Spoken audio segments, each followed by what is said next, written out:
Open a map of the Atlantic Ocean, put your finger on West Africa, then drag it 600 kilometers out to sea, into the empty blue. Those 10 specks you can barely see.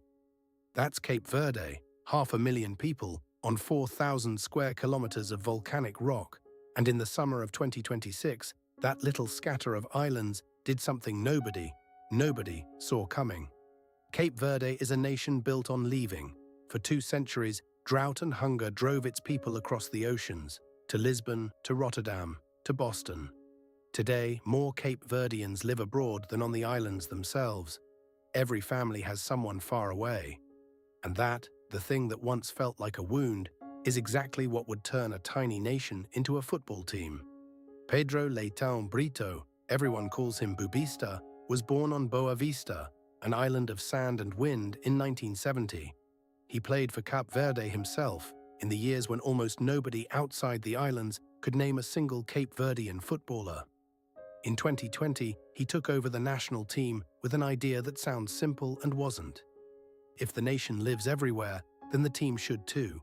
His staff scoured Europe for the sons of the diaspora, Lisbon, Paris, and above all, Rotterdam.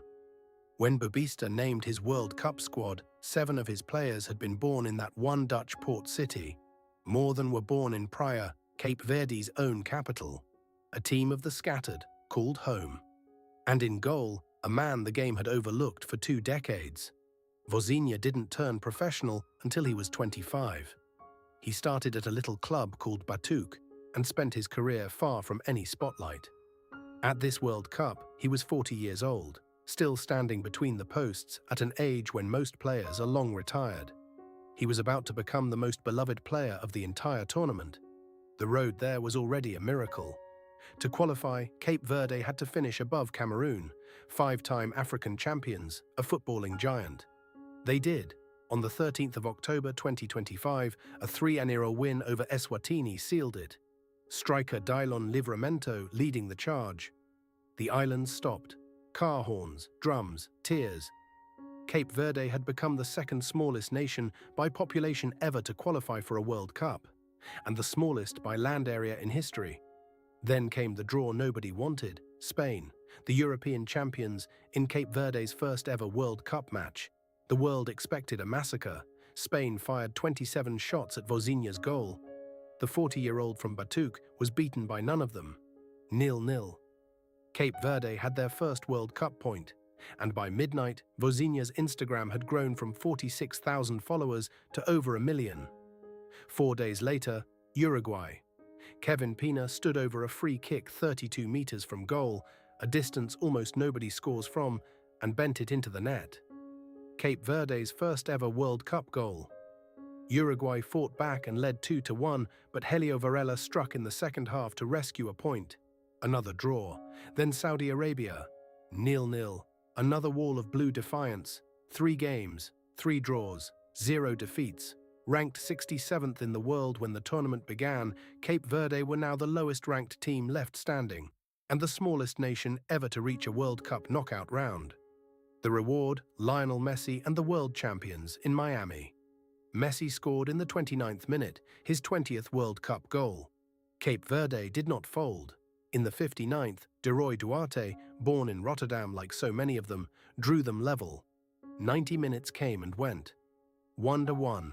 Even now, even against Argentina, Cape Verde had still never lost a football match inside 90 minutes. Extra time, Lisandro Martinez scored from a corner.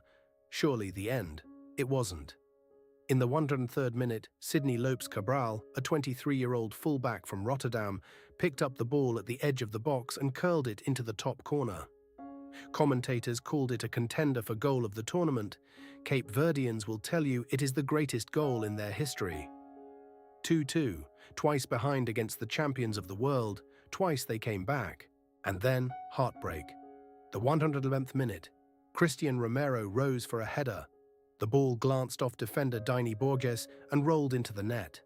An own goal. The winning of the match, an accident. 3-2, the fairy tale was over. Cape Verde flew home the next morning. 4 matches at their first World Cup, 0 defeats in 90 minutes. Spain couldn't beat them, Uruguay couldn't beat them, Saudi Arabia couldn't beat them. And Argentina, Messi, and the champions of the world needed 111 minutes and a deflection. They arrived as a trivia answer. They left as the story of the World Cup. 500,000 people, scattered across the world, stitched back together by a coach who believed his nation was bigger than its islands. And they stood toe-to-toe with anyone. The Blue Sharks are going home. Something tells me they'll be back. If stories like this are why you love the World Cup, subscribe.